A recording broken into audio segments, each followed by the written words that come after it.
இனி வர்ற காலங்கள் எப்படி இருக்கும் அப்படின்னு பார்த்தீங்கன்னா, ரொம்ப மோசமா இருக்கும். கொடூரமா இருக்கும். எதனால அப்படின்னா, ஏற்கனவே இப்பவே கிட்டத்தட்ட ஒரு எப்பவும் கேள்விப்படாத அளவுல கடந்த ஒரு 5, 6 வருஷமா குற்ற செயல்கள், அதாவது ரொம்ப கொடூரமான குற்றங்கள்.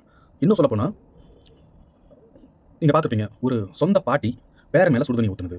சொந்த இந்த அம்மா தன்னுடைய சின்ன சின்ன குழந்தைகள அழறாங்க, இந்த மாரி அடம் பிடிக்கிறாங்க அப்படின்னு கொல்றது, சாகடிக்கிறது. இந்த மாரியான கொடூரமான குற்றங்கள்.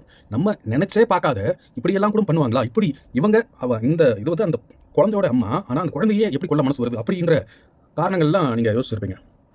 இது இப்படிலாம் நடக்குமா? அப்படின்ற அளவுக்குலாம் இருந்ததுக்கான காரணம் என்னன்னா, நாட்ல நம்ம நாட்ல மட்டும் இல்ல, உலகளவுல இந்த மாரி ஒரு சின்ன பிரச்சனையா இருக்கும். அதுக்கு கொலை வரைக்கும் போவாங்க.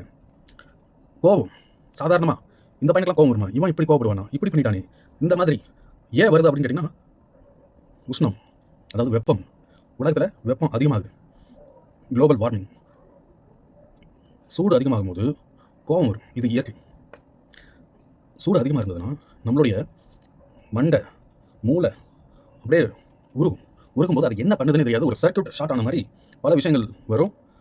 இந்த வெப்பம் வந்து காத்து இருக்காத ஏரியாவா மாறிடும். வெப்பம் ஹீட் அதிகமா இருக்கு அப்படின்னா, அங்க காத்து இருக்காது. அந்த ஹீட் ஒரு அவனுக்குள்ள இருக்கிற மாதிரியான ஒரு உணர்வு ஏற்படும். அப்போ அந்த சூடுங்கிறது உடம்புல வந்து கோவத்தை ஏற்படுத்தும். கோவத்தை ஏற்படுத்தும்போது எந்த ஒரு குற்றமா இருந்தாலும் உடனே அது நடந்துரும். கோவத்துல, எரிச்சல்ல நீங்க எவ்வளவுதான் சாஃப்டான ஆளா இருந்தாலும், ஒரு இனி வர காலகட்டங்கள்ல டக்குன்னு கோவம் வரும். அதுல பல பிரச்சனைகள் வரும். ஹெல்த் இஷ்யூஸ், சிச்சுவேஷனல் இஷ்யூஸ், இப்படி பலவிதமான பிரச்சனைகள் ஏற்படக்கூடிய வாய்ப்புகள் அதிகமா இருக்கு. அப்போ என்ன? இதுக்கு முடிவு தான் என்ன அப்படின்னு பார்த்தோம்னா, இயற்கையை மேக்ஸிமம் அழிச்சிட்டாங்க. இனி இந்த வெப்பத்தை தடுக்கணும் அப்படின்னா, ஏசி போட்டுட்டு உள்ள உட்கார்றோம். ஏசினால மறுபடியும் அது அதிகப்படியான வெப்பம் தான் பூமிக்கு உருவாக்குமே தவிர, ஏசியோ ஃப்ரிட்ஜோ உங்களுக்கு உங்க வீட்டுக்குள்ள கூலிங்கா இருக்கலாம். ஆனா நீங்க வெளியில வந்து தான் ஆகணும். எதா இருந்தாலும். ஆக மொத்தம் ஒருத்தர் வந்து தனிப்பட்ட முறையில் நான் ஏசி போட்டேன், வீட்டில் கூலிங்கா இருக்கேன், எனக்கு ஒன்றும் பிரச்சனை இல்லை அப்படின்லாம் சொல்லவே முடியாது. இது எல்லாருக்கான எல்லா பிரச்சனையும் வரும். அதனால இயற்கைக்கு யார் முக்கியத்துவம் கொடுக்குறாங்க, யார் இயற்கைக்காக இதுவரைக்கும் ஏதாவது அவங்களால முடிஞ்சதை செஞ்சிருக்காங்க அப்படின்னு பார்த்து ஓட்டு போடுங்க.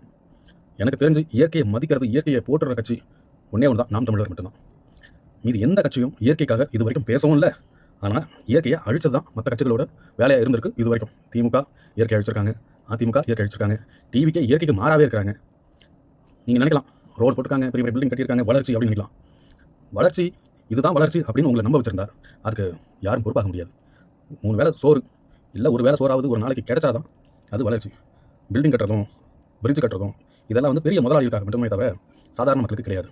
ஸோ நாம் தமிழருக்கு ஓட்டு போடுங்க, இயற்கை வளத்தை காப்பாற்றுங்க.